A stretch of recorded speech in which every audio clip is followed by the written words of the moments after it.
गेल्या काही दिवसांपासून मोनोरेल बंद करण्यात आलेली आहे। आधुनिक तंत्रज्ञानासह मोनोरेल ही पुन्हा सुरू होणार असं MMRDA कडून सांगण्यात आलंय आणि त्याच संदर्भातली ट्रायल सुरू असताना आपण बघतोय की कशा पद्धतीनं या ठिकाणी एक मोनोरेलचा हा अपघात झाल्याचं बघायला मिळत आहे। ट्रायल दरम्यान खरं तर हा अपघात झाल्याचं बघायला मिळत आहे। कशा पद्धतीनं टायर्स जे आहेत ते देखील रॅकच्या बाहेर आलेले बघायला मिळतात। आपण बघतोय की कशा पद्धतीनं ही परिस्थिती जी आहे ती सध्या मोनोरेलची या ठिकाणी दिसून येत आहे।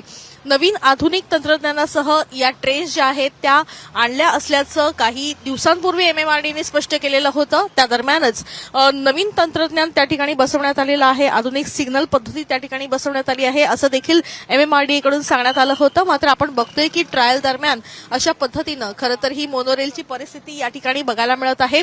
काही वेळेपूर्वी या ठिकाणी ही जी मोनो आहे ती चेंबूरच्या दिशेला जात असताना अशा पद्धतीनं खरं तर ही घटना घडल्याचं देखील दिसून आलेलं आहे। यातून एकाला रेस्क्यू देखील करण्यात आल्याचा व्हिडिओ समोर आलेला बघायला मिळत आहे। त्याच्यामुळे नक्कीच ट्रायल दरम्यान हा अपघात झालाय असं सध्या म्हणण्यात येत आहे। आपल्यासोबत या ठिकाणी युनियनचे अध्यक्ष देखील आहेत। सर, आपलं नाव काय आहे? चंद्रकांत काकडे। सर, नेमकं काय झालंय हे काय वाटतंय तुम्हाला? हा मोठा अपघात आहे आणि हे महामुंबई मेट्रो प्रशासनाचं फार मोठं अपयश आहे।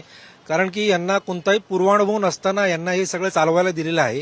ही फार मोठी चूक आहे आणि हे प्रवाशांच्या जीवाशी खेळण्याचं हे षडयंत्र मोठं आहे असं मला तरी वाटतंय की त्या अनुषंगाने बघायला गेलं तर ही गाडी बंद होते। टेस्टिंग असल्यामुळे हे घडलं चांगलं आहे, पण यात प्रवासी जर असते तर फार मोठी दुर्घटना घडली असती।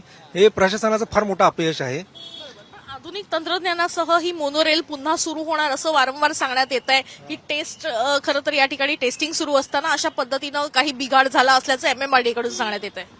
नाही, ही टेस्ट चालू असताना म्हणजे गाड्या चांगल्या आहेत की नाही अजून आपल्या टेस्टिंग केली नाही, कारण का ऑन मेन लाईनला गाड्या अजून आलेल्या नाही आहेत। त्याच्यामुळे आपल्याला या गाड्यांबद्दल काही पूर्वकल्पना नाहीये। वास्तविक सगळ्या गाड्यांचा टेस्टिंग होऊनच या ठिकाणी यायला पाहिजे होत्या, पण तसं टेस्टिंग झालं नाही असं आम्हाला निदर्शनास येते प्रथमदर्शनी।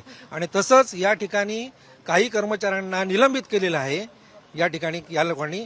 आणि प्रशासनाला हे कळलं पाहिजे की जर अपग्रेडेशन करायचं असेल तर तुम्हाला माणसं हवी त्या ठिकाणी, पण माणसं तुम्ही कमी करून ह्या गोष्टी करत असाल तर हे शक्य नाही आणि आम्ही हे होऊन देणार नाही।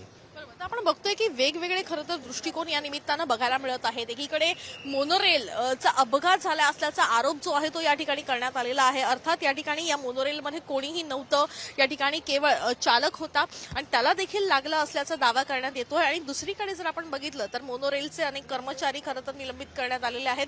त्याच्यामुळे कमी मॅन पॉवरमध्ये जर अशा पद्धतीच्या काही गोष्टी करण्याचा प्रयत्न असेल तर अशा गोष्टी होणार असं खरं तर युनियनतर्फे देखील सांगण्यात आलेलं आहे। कॅमेरापर्सन प्रवीण सह वैदेही काणेकर, साम टीव्ही न्यूज, मुंबई।